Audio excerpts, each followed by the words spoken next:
పల్లకి మందార పల్లకి గణపయ్య ఎక్కినాడ బంగారు పల్లకి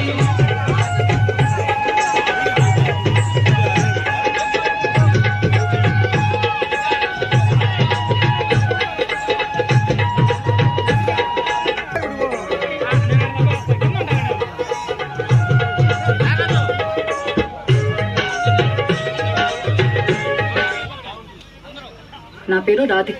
రాధికాలందరూ నుంచి చాలా బాగా ర్యాగింగ్ చేసింది, నన్ను చాలా ఎంజాయ్ చేసిన. నేను ఇప్పటికీ మాట్లాడుకుంటారు దాని గురించి.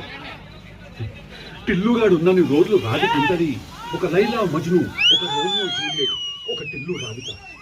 దాంట్లో ఇద్దరు చచ్చిపోతారు. ఈడ నేను ఒక్కటే సంకనాపుతా. చెప్పు రాధిక, ఏం కావాలి నీకు?